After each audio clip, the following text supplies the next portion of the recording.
And we're live. Hi, Cara. Hi. Hi, How's it everyone. going? Hi, everybody.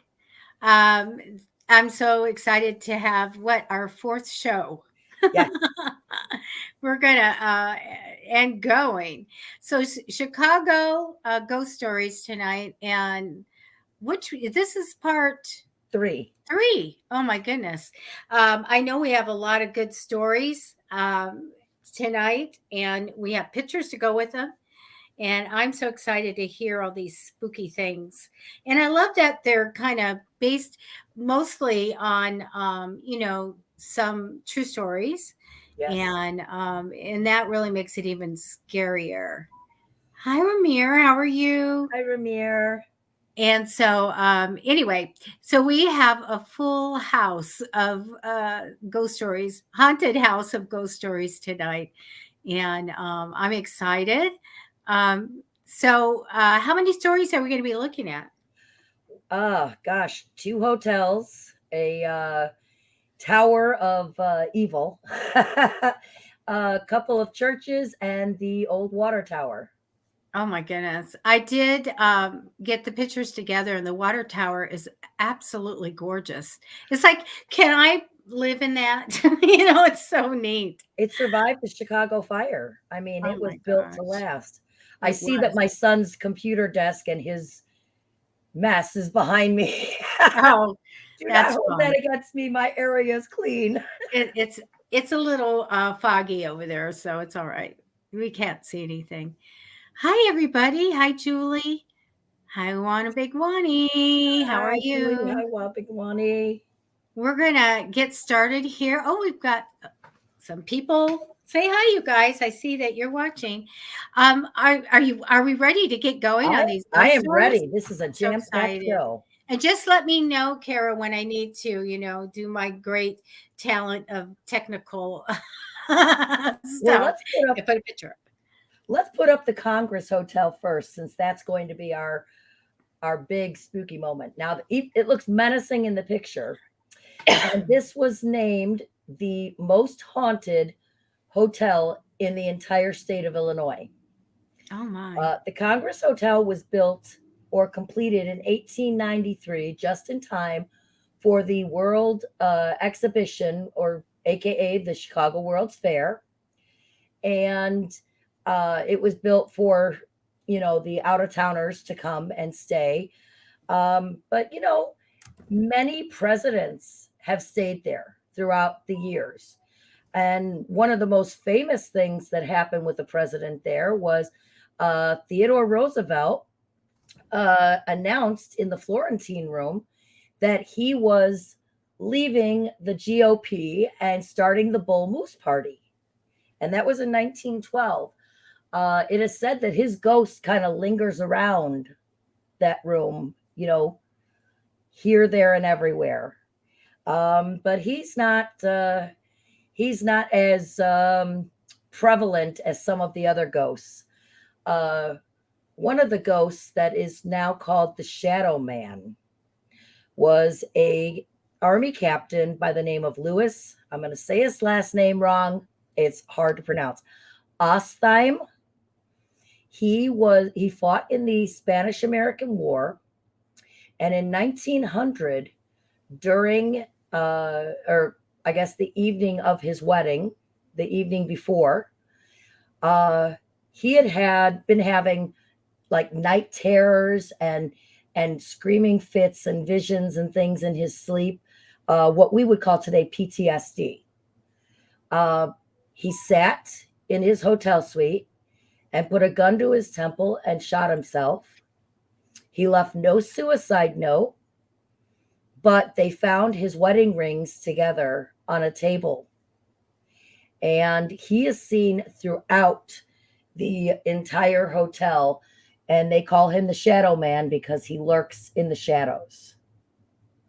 Oh my Or at gosh, least, it's yeah, tragic. very tragic. I honestly think it was PTSD. He was in the Spanish American War. He saw a lot of battles, and it was very traumatizing for him. Um, but not as traumatizing as the next story I'm going to tell you. In 1939, when the Nazis were invading Czechoslovakia, a family, the Langer family, emigrated here. The mother and the two sons, Carol, who was 6, and Jan, who was 4.5. Their father stayed behind in Prague to sell all of their belongings, their home, and the textile mill that they owned. While she was trying to get their US visas, they were staying on the 12th floor of the Congress Hotel. She was having some issues with their visas and became quite depressed and suicidal and had talked about committing suicide. One beautiful, beautiful day, sunny, bright, she took her children to the Lincoln Park Zoo and for a beautiful lunch, and they had a wonderful day. And she took them back to their room on the 12th floor, and she opened the window and she threw her children out the window first. And then she jumped to her death, and the 3 of them landed right on Michigan Avenue. Oh my gosh. The news media covered more of the 4.5-year-old Jan's story than they did Carol. But the ghost that is at the Congress Hotel on the 12th floor is actually Carol. Excuse me, guys. There's a little boy running up and down the halls of the 12th floor making noise, and visitors complain. There was a security guard by the name of John who didn't believe in ghosts until he had a encounter with Carol. He went up and he was searching the floor for the little child who was making noise.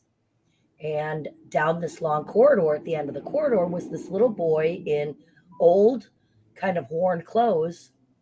And he told the little boy that he couldn't be there, that he couldn't be making noise and running up and down the hall. And the boy just looked at him and just vanished into thin air. And since then, he has seen him many times. But their death was very traumatizing, and it lingers. It really lingers on the hotel. You can't, it's hard to imagine. Like the mom takes, let's go to the zoo. Everything's great. It's a beautiful day. Everything's wonderful.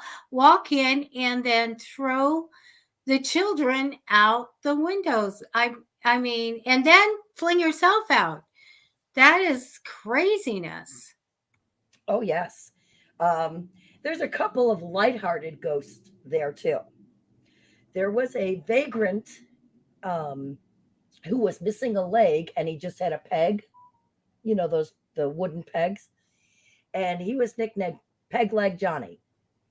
Now, Peg Leg Johnny, when he died, he decided to hang out and linger in the hotel, and he likes to go around and flicker people's lights on and off, just to let them know that he was there. And there's there's another fun ghost there, a retired judge who, in life, after he retired, he got bored, so he would walk up and down the floor of his of where his suite was, and he would click his little remote control and change people's channels in other suites. And when he passed away, it didn't stop.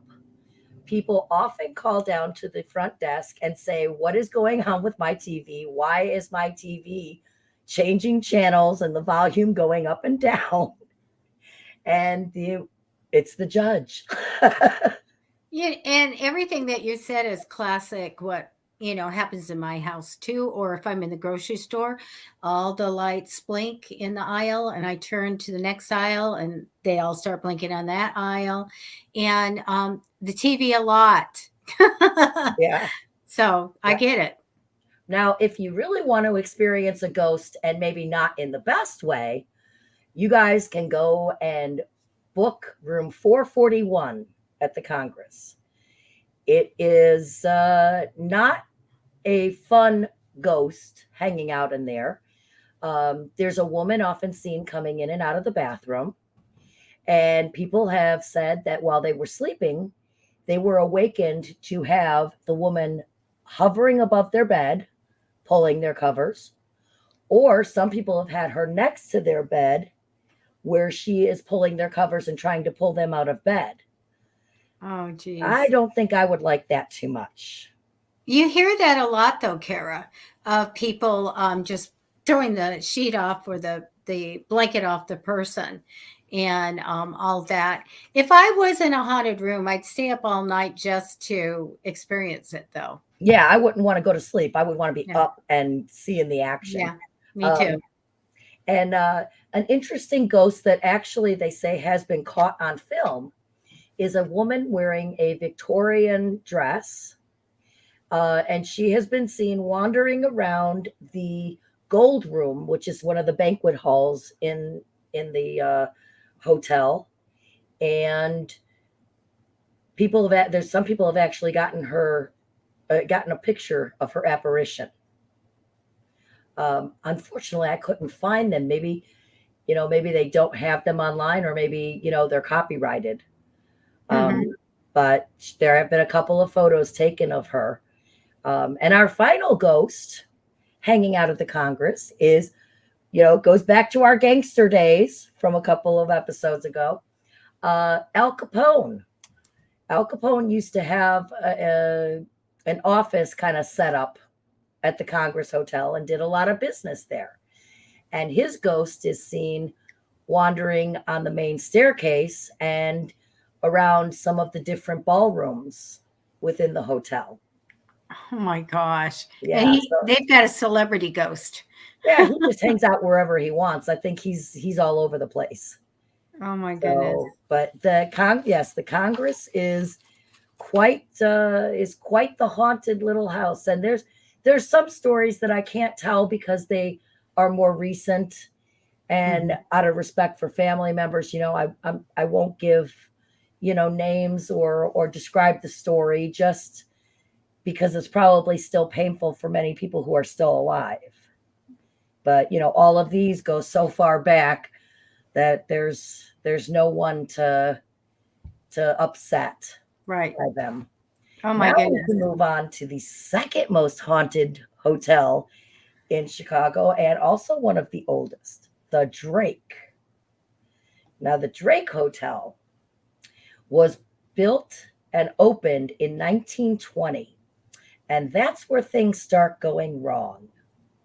The Drake was hosting on New Year's Eve 1920 a huge gala. They had the 2,000 of the most elite, richest people in the area attending, including Our Lady in Red.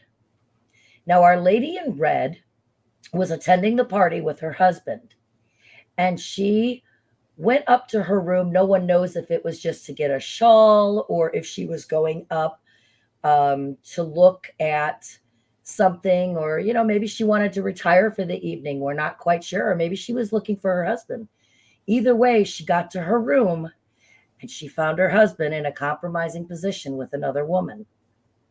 She was so distraught that she mindlessly walked to the elevator, went to the 10th floor, and threw her body out the 10th floor window to kill herself. And she is seen in the Palm Court, the Gold Room, which is where this big extravagant party was. And she's also seen roaming around the 10th floor in anguish. So, well, you know what? My money was on she was going to throw him out the window. She should have, but she didn't. She just went and hurt herself, which is typical of some women back then, because she would have been hung or worse if she had done something to him. There was no crime of passion back then. But she's a sad case. Another one that's quite sad leads us into we go from the woman in red to the woman in black. There was a socialite by the name of Adele Bourne Williams, who was staying at the hotel, and they were down also at some party, and her and her daughter were going back up to their room. And when she opened the door to her room, there stood before her a woman dressed in black. She was wearing a black lambskin coat, and she just opened fire, killing Mrs. Williams, not her daughter, just Mrs. Williams. And she ran out and got away. She's never been identified, and maybe that's why she's lingering there. But the strange thing is the police searched the stairwells, all of the stairwells at the Drake. They did not find a murder weapon or anything. And the spare key to Mrs. Williams' room was missing. It was stolen from the front desk. Now, a week later, the murder weapon showed up in a stairwell right on a landing in plain sight. And the spare key was hanging back up behind the front desk. No one knows how that key got there, and no one knows where that gun came from. And this happened in 1944. Wow. So yeah, that was like it's unsolved to this day. Almost 78 years now, and it's unsolved. They didn't have a motive. They couldn't figure out any enemies that she had. Yeah, And like her daughter wasn't why? either. Yeah, it's crazy. I think one of the worst and sorrowful things that is attached to the Drake is the murder of Bobby Franks. Bobby Franks was the cousin of the of Richard Loeb. Richard Loeb was the son of the vice president of Sears Roebuck. Everybody knows what Sears is, especially if you're from Chicago. Sears, the big catalog, the department store. His father was vice president, and he and his college chum by the name of Nathan Leopold decided that they wanted to kidnap, torture, and murder someone and see if they could get away with it, just for the thrill of it. And Richard Loeb focused in on his cousin, Bobby Franks, who lived across the street from them. And in 1924, they kidnapped him. They brutally and savagely beat him and tortured him and then killed him. They were caught. And when they were caught, they said that it was because they just wanted the thrill of the kill and they wanted to see if they'd get caught. Very disturbing. But this was the crime of the century, especially in Chicago. Right. Everybody knew where they lived. Photographers, there was no anti-stalking laws. There was no, way for these parents, these grieving parents, to get any respite from the public. And so they decided to move into the Drake Hotel and spend their remaining years there. That way they had a doorman. They could be left alone. People couldn't just wander to their hotel room or find out what room they were in.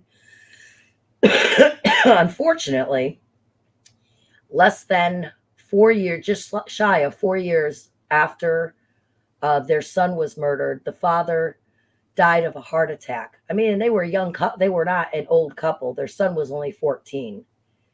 But the grief, I think, killed him, honestly. And then 5 short years after that, or 9 years after their child was murdered, Mrs. Franks passed away at the hotel. And they are seen wandering the halls, lobbies, the different eateries in the hotel, sometimes holding hands, but always mourning, always looking as if they were mourning the loss of their child. And it's sad. I mean, they're not out haunting anybody. They just walk and wander, maybe looking for their son, or maybe the grief has just pulled at them so much that they are just attached permanently to the hotel. It does sound like that they may not know that they have passed and they're looking for the sun. It's easier for me to look this way because when I look the other way to try and I look like I'm looking away from you instead of looking. Oh. Um, our next one is just a little quick thing, but it's kind of interesting. It's the water tower, the old water tower in Chicago. And yeah, there it is. Now, that doesn't look as towering or as wide in this picture as it truly is. It really is just, yeah, that's a picture. It looks like it was a picture that was taken or drew probably either right before or right after the Chicago fire. And that is one of the structures that withstood the fire. It was in direct line of the fire, and that limestone that it's built with withstood the fire. And a lot of people don't know that towards the end of the fire and several weeks after the fire, martial law was put into place in Chicago, and people were told that if that you had to be in your homes before dusk. Anyone caught out after dark, no matter what, would be shot or hung on sight by the police. Now, the water tower place seemed to have had many, many hangings in the weeks after the fire under the martial law. And sometimes late at night when you're downtown and you look up, you can see an apparition of a man hanging from a noose from the tower. And it said maybe he was an innocent victim. Maybe he was on his way home from a hard day's work. Maybe it's something that he couldn't control, but either way, he was hung, mob style, for being out, along with many other people. I mean, they didn't discriminate, men, women, and children. I mean, children of a certain age, I think teenagers, 12 and up, maybe. But That's and, terrible. yeah, they were trying to stop people from stealing what was left of buildings, or stealing property of others, and they just and the panic that was going on. I mean, the city was basically toppled with that fire. So it's quite devastating. But yeah, that is and that building is definitely haunted. And you do get, when you go in on the tours, you do feel like some anger and some fear, and definitely a lot of sorrow. So I That's mean, there's a terrible. lot of rage built up from what happened to the people there. Oh, yeah. I Yeah. would have been on that too. Stop that. Oh yeah. But Oh, yeah, gosh. Chicago has a rich and dark history, which leads us into uh, an interesting. I don't know. The architecture in Chicago is unique. I mean, you can take a picture of the John Hancock Center and put it up, and anyone from Chicago is going to say, "Oh, that's the John Hancock Center." Same thing with the Sears Tower. We do not call it Willis Tower. Okay, I don't care what British dork bought it. It's not Willis Tower. It is the Sears Tower. It will Yes. always be the Sears Tower. Right. Same thing with the Mariana City Towers, which, if you're from Chicago, you call them the corn cob buildings. Yeah, they look like two corn cobs standing up. And if you look at the below, there's Thana. Hi, Thana. I love that she has the Grinch thing. Yeah, she's. uh, if you look at the bottom of the tower there, uh, those all are a very weird, circular, and very spooky um, uh, uh, garage, parking Okay. garage. And once you start, going up above that opening there, those are all wedge shaped apartments, which some people believe that it's the reason that so much tragedy has happened there. The Mariana Towers were built and completed in 1962, but the tragedy started before that. In 1961, three workers were working on a scaffold on the 43rd floor of the East Tower, and somehow the scaffolding gave way and they plummeted 43 stories to their death. Oh, gee. The following year, which was the year of its completion, during the final stages, I know you recognize these, Thana. We've been by them many times. Um, the Another gentleman, a construction worker, was working on the finishing touches, and he became dizzy on the 40th floor, and he toppled over and fell Oh, to his death. oh my gosh, that's a long ways. Yes. And there were also, aside from deaths during construction, there was also many injuries. 6 workers were in an elevator that out of nowhere plummeted 7 stories, and they were injured. And then a 7th worker went to help them, and he ended up becoming injured. No one knows how or why. And there was never any mechanical reason for the elevator to do that at all. Um, and, there's a lot of things that go wrong with the East Tower. And the reason I say East Tower is the East Tower is the one that seems to be the evil twin. Oh, The West Tower does not have the tragedy either during construction or after construction as the East Tower does. There are apparitions, there are shadow figures throughout, and there are drafts, and they have electrical malfunctions that they cannot explain. But the tragedy really hit starting in 1966 for a 10-year span. oh wow. Suicides were, it was just incredible. In 1966, I won't mention his last name, even though it's been, almost 60 years. A man named Roy was living there on the 48th floor, and he wasn't heard from for 3 weeks. And when they went in to his apartment, they found that he had committed suicide, and he left 3 suicide notes. They don't know how long he was laying there dead, but no one had heard from him in 3 weeks. Oh no. And the following year in 1967, a woman named June, who lived on the 50th floor, she leapt from her balcony and committed suicide without any rhyme or reason. Just leapt to You her know, death. it's so crazy to me to think people would just think, okay, I'll just, throw myself over. I mean, and one of the weirdest things was Gloria Vanderbilt's son.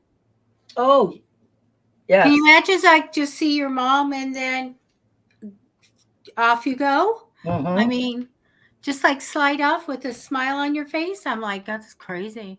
I know. I So, know. and then, and to be up so high, I'm just like, I don't get it. Yeah. But this, I mean, I don't think anyone can explain why everything hit, and it was a 10-year span too. Why Mhm. everything hit just the East Tower. But I'll explain the architecture in a minute. I'll go through some more of the tragedies. In 1969, a man became disillusioned, and he went home to his 46th floor apartment where his mother and he lived, and he shot his mother and made sure she was dead, and then he turned the gun on himself. Oh my gosh. I I think there's a theme based on the architecture, but maybe it's the placement of the building as well.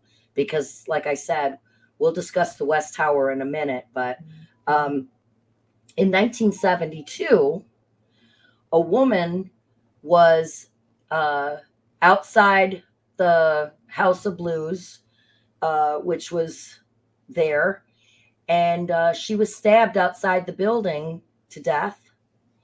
But she lived on the 39th floor. Oh, wow. She lived on the 39th floor, and she was just stabbed to death. No rhyme or reason. She wasn't robbed. She was just stabbed to death. Never caught the person. And in 1973, yet another woman decided to leap to her death from the 52nd floor. And I believe that was her fiance's apartment. And it was shortly before they were supposed to be married. Her fiance had no clue that she was suicidal, or she wasn't suicidal until she was hanging out at his apartment. That really does sound like they're compelled to jump. And Yeah. I encountered, if we have a second, encountered a ghost on the 10th Avenue Theater in Southern California, and I was at the rooftop, and it was a teenage boy, and he was really just crying and sobbing and stuff. And I saw him go over the wall. Another medium came up later, and I said, "Look this is what I feel right here. I can see this boy that went up over." And then it reenacted again, and he goes, "Because something dark is pulling him over the rooftop and to his death." So, craziness.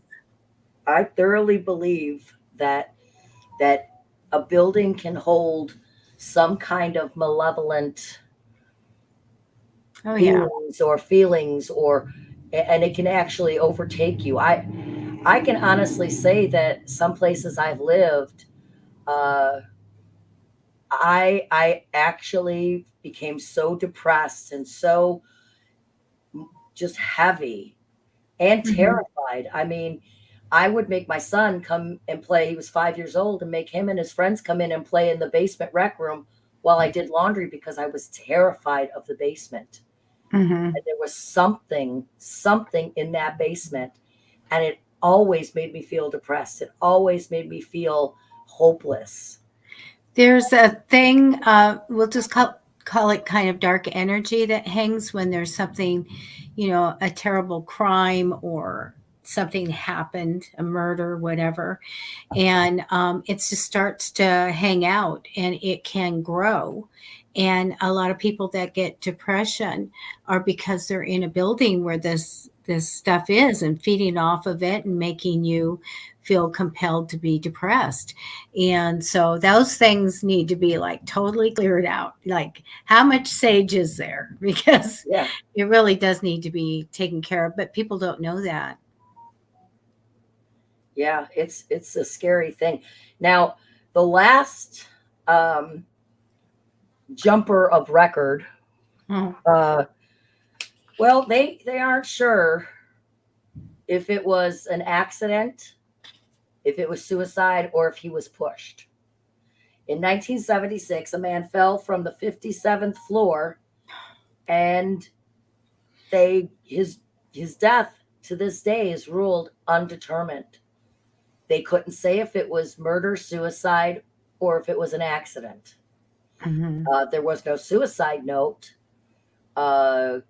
His friends and family, he wasn't depressed, but he ended up in between the two towers on the ground.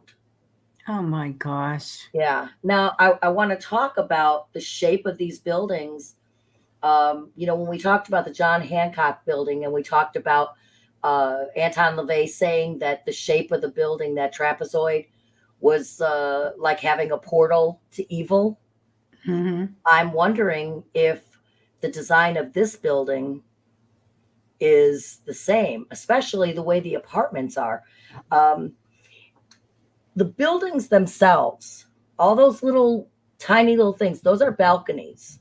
Mm-hmm. And each apartment is small and they're wedge shaped. Right. Like this. They're wet. There's a wedge. Mm-hmm. And so in the center of the building are the elevator shafts. And then you have a round hallway around to each apartment. And the openings to the apartment are very narrow. And then it opens up into this expansive, wall of windows and the doors for the balcony. And they call it treehouse living, is what the architect called it. It's like cornstalk living. Yeah. I think corncob living makes more sense. Yeah, right. But it's the shape of the apartments and how small they are. You have to wonder if somehow this design actually brings in the dark feelings, at least to the East Tower. There's only been, I believe, one tragedy. I think it happened in 2006 in the West Tower where there was a suicide. But other than that, the West Tower has been fine. Everything from construction through has all happened in the East Tower. Well, I just really feel like it's odd to start with. And there's a lot of things that can happen in a building. And like you said, I think you were talking about what was on the property before it was built up. Lots of different things can go on with the energies or why it's attracting, some kind of weird portal or something. Yeah. Or maybe it's the actual land that the East Tower sits on. Maybe something happened there. Mm-hmm. Could be. It's quite possible. But I've never gotten a good feeling. I've been on the Chicago Riverboat and the Lake Michigan tours. Yes, I acted like a tourist because I love the architecture of Chicago, and the river tours are really amazing to get to see some of these beautiful buildings. Every time I've been on the riverboat tour and we've passed by these towers, I've really felt my heart was heavy. They just didn't feel right. Mm-hmm. So, I mean, I could never live in those buildings. Plus, I don't think I'd want to be in a building where it was a constant loop. I think I would get car sick. Mm. And that also scares me too with what if something happened? I mean, I could be, what if I think something did happen at one point with one of the landings or something with the parking garage, but I think I would panic parking, just feeling so tight. Mm-hmm. And I definitely couldn't live in an apartment where it was so narrow that it was just opening the door and you're by walls until it opens up. It's very odd. It's very, very odd.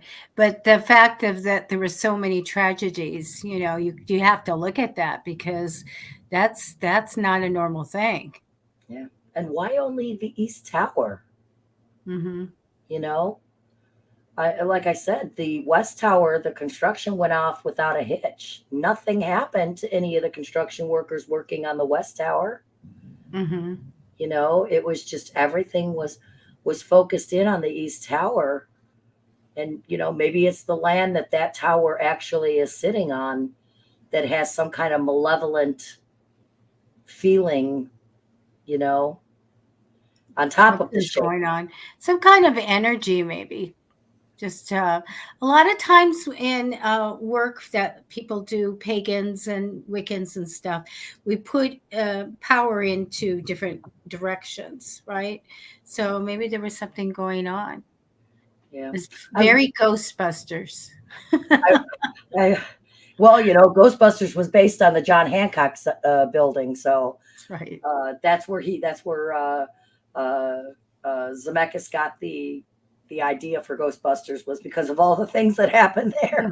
There you go. But I wish I had thought about uh, looking to see if we could get a picture of the inside of one of the apartments. I think that would have been maybe spooky. Oh, yeah. Think Darn. about it. Maybe I next didn't week we see can throw any. a picture in there just to Yeah. see, Yep. because I would be interested for everyone to see what I'm talking about with the whole wedge shape, hmm you know. It's just But crazy. I digress. The Mhm. buildings are quite spooky, and none of us would live there. Well, no.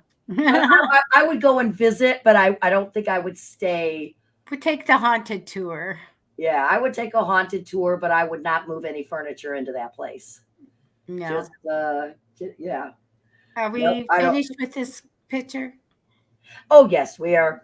We're ready to move on to our churches for the night. All right. We have Holy Name Cathedral first. Okay. Got it.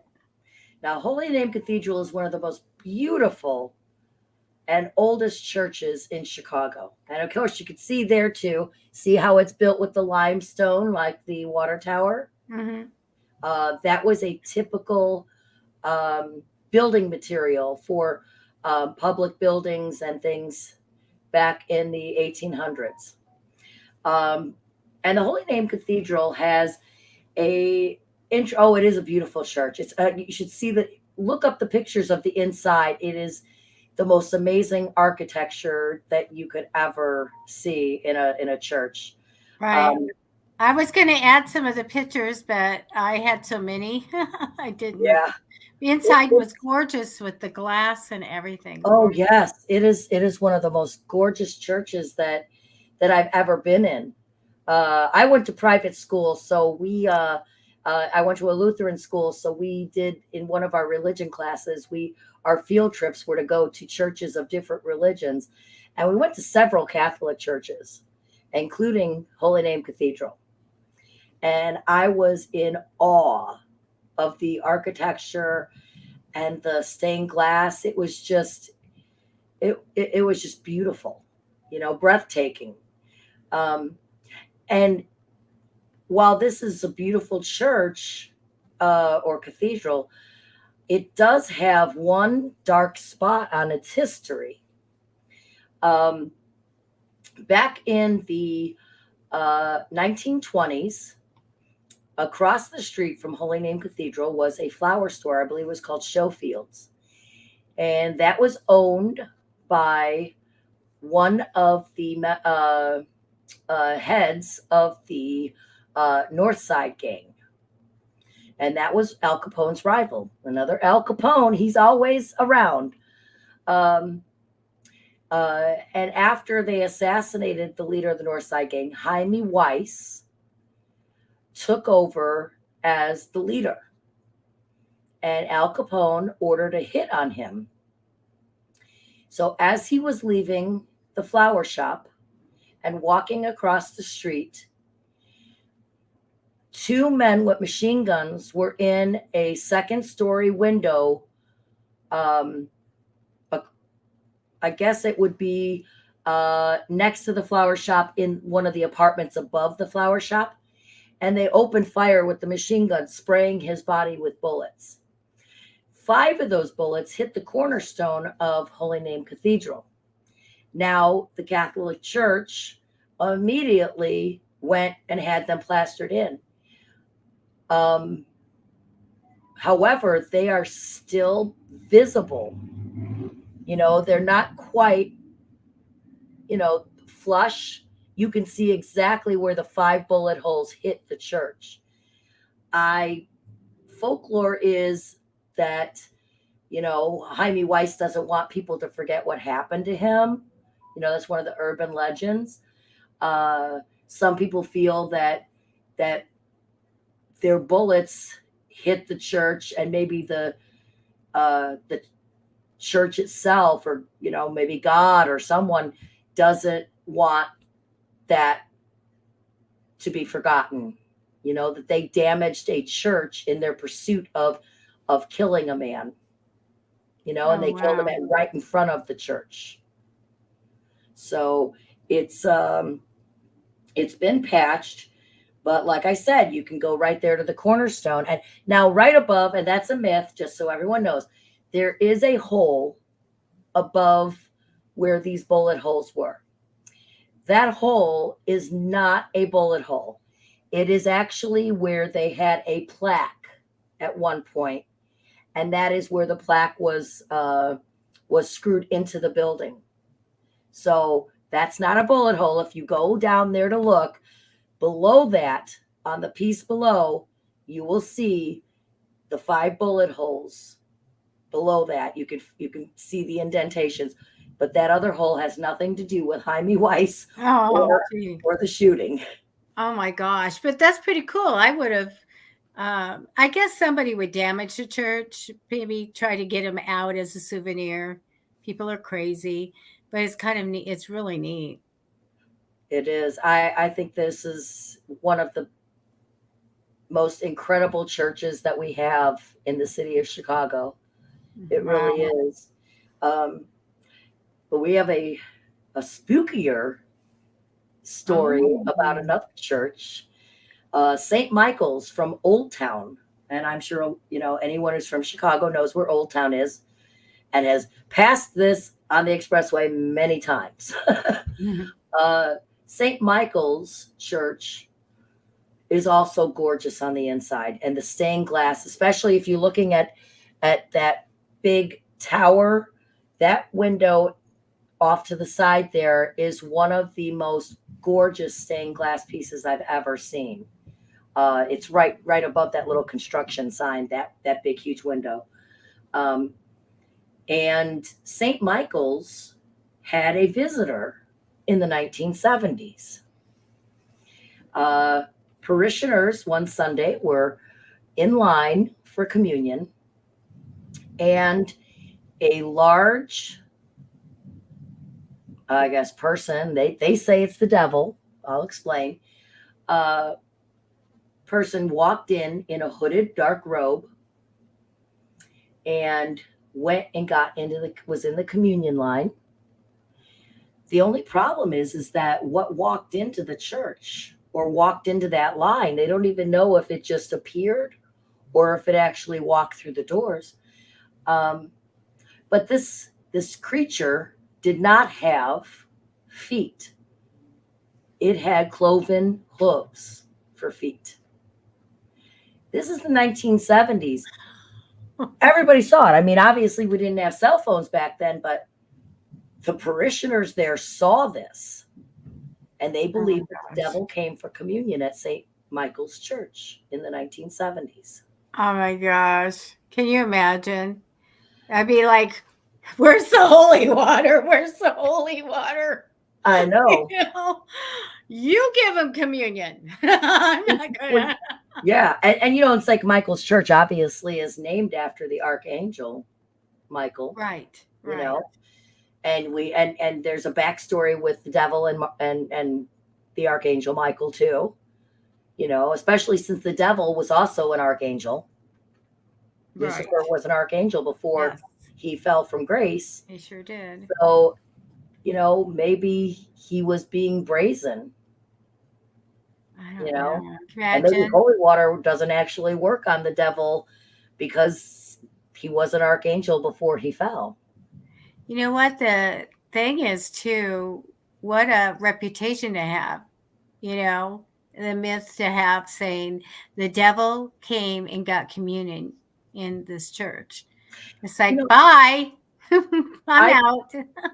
I could not verify. I mean, I knew this happened, but I have never been able to verify whether or not the hooded figure actually took communion or was just in the communion line. But Hmm. it would be interesting to find out. Yeah, like what was he thinking? What was the priest thinking? I mean, Yeah. a long, dark robe with a hood, but you see these cloven hooves. Mm-mm. What was the priest thinking? Right. You Really. have Oh to. my, this is all real. you know, that is scary as anything. I can tell you, I have been in several churches.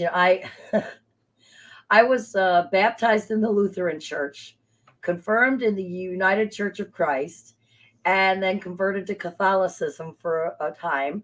Uh, my son liked going to, when we moved down to Southern Illinois, he liked going to a youth group at a Pentecostal church. So I was rebaptized there. There you go. And then he liked going to this youth group at a Baptist church. And there I go. I mean, I've been baptized and confirmed and everything else, Prefer. every single religion.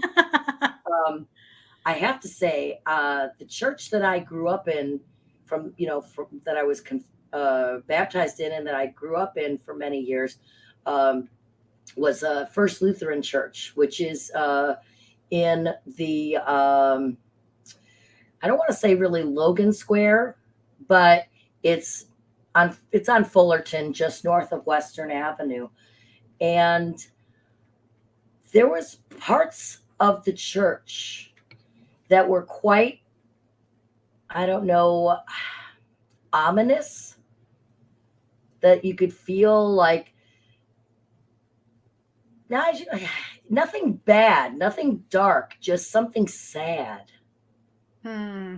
Maybe they had funerals there before, or maybe something had happened or something tragic. I don't know. I never looked it up. I was a little kid, but we would have Sunday school in the basement, and there was two sets of stairs. There were the back stairs leading up to the back of the church, um, and then there were the front stairs that led up to the front of the church where you'd go sit in the pews.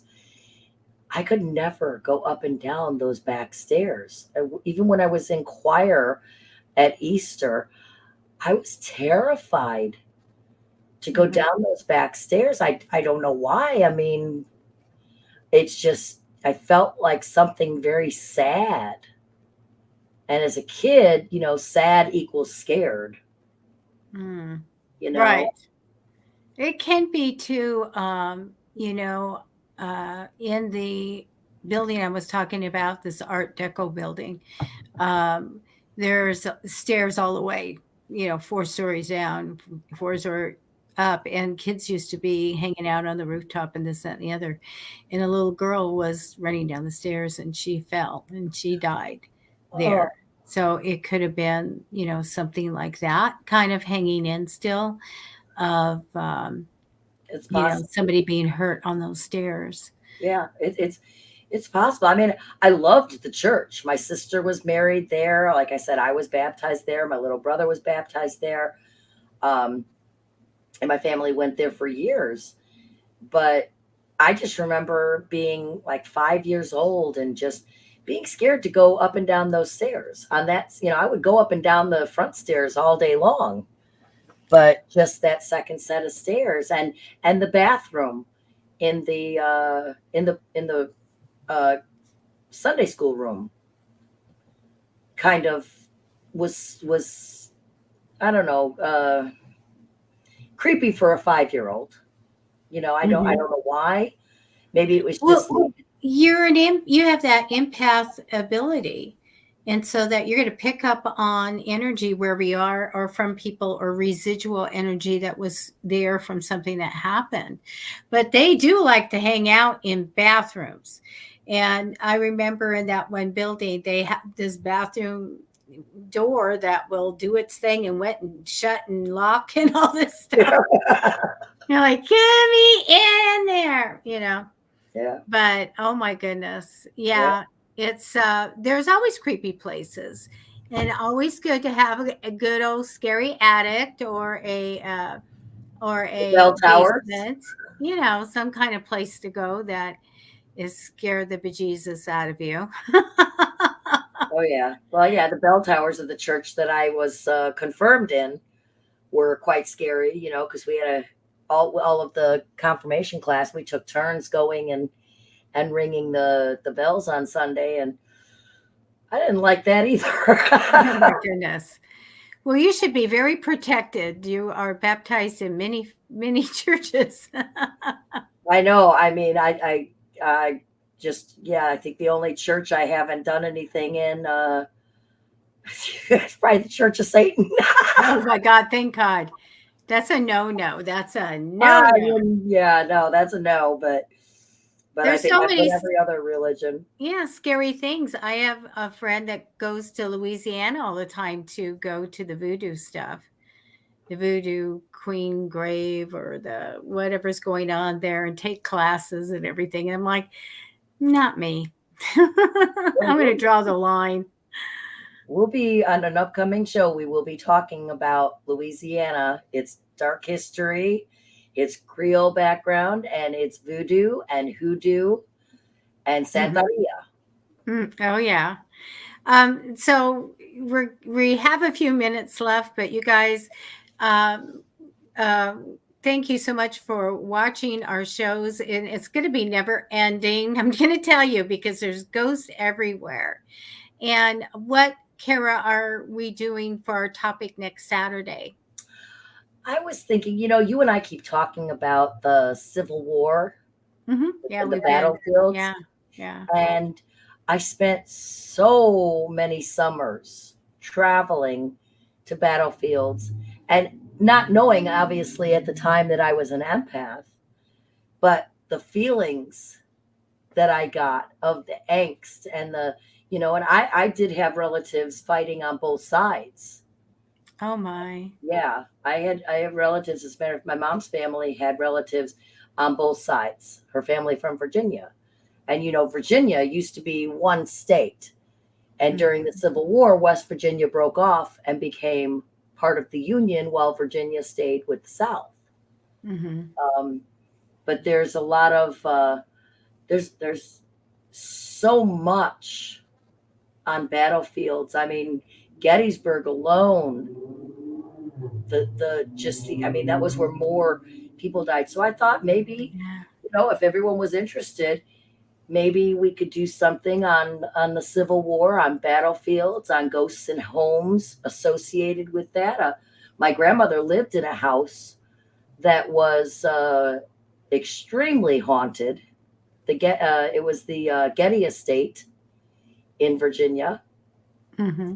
and gosh, I could spend half a show telling you some of the stories of what she lived through in that home, along with what my parents experienced and my other set of grandparents. Um, Wow. but yeah, we'll do some Civil War. Uh, Thana, yes, Thana, I know it is. We'll do some Civil War, and I'll talk about my grandmother's uh, rental home in Virginia and what she experienced. I do And want to show everybody what Kate put. We had one in our old house bathroom. Every time you went for a bath, the cupboard door would bang open. Oh my gosh. You yeah, know, that would unnerve me completely. people would have just, they would have, you know, the things that have happened in my house, the people just couldn't get over that. I know that. And I'm like, that's really cool. You know, I think it's cool. I love when things move and the noises and stuff. But I think people just there's no way that they would have been scared so badly. And I'm good with it. I think it's exciting. You know, I don't want anything broken. When I put stuff on the upstairs banister, I'm like, push it down a little bit. You guys, don't you do anything, you know, and I don't want anything going down 2 stories and crashing, you know, stuff Right. like that, because I think they will do that. But we are just about at our time right now. I want to tell you guys that we haven't really launched it yet, but we do have a Facebook page. It's in the making, and we'd love for you guys to come by. Yeah, So please. Ghost Stories with Cara and Debbie, and you can find us and give us a like. And we're just going to keep our shows there in one place. You guys can go somewhere, and if you miss the show, you can go ahead and catch it and watch it there. And oh wait, let's see which Kate. I love the saga. We since found out it was a gentleman that lived there in the 18th century. Oh Oh, my goodness. And and Kate, you live in, an area where that is so old, with the populations and things happening and everything like that. I live in California, so it's not a lot. There's not a lot. It's like, I do want to shout out a little bit uh, to those who live in Chicago. I know that everyone is probably happy and celebrating the 160th anniversary of the founding of Chicago. Some people try to say that, we don't count until after the Chicago fire, but no. In 1862, Chicago was founded, and we just celebrated our 160th birthday. So wow. happy birthday, Chicago. Yeah. Yay. So we're going to get going, you guys. I want to let you know that Cara does accept tips for her wonderful storytelling, and they are in the description and scrolling across here. And after the show, you can see that. And it's her PayPal is at Cara's Gem, Cash App $Carolyn Gubrud. So thank you so much, Cara. Just love your stories, and we just have years and years and years to go together doing this. It's just so Oh, much fun. yes. So you guys, thank you so much for watching, and Bye, we will see guys. you Thank next you. Saturday. Take care. Bye bye.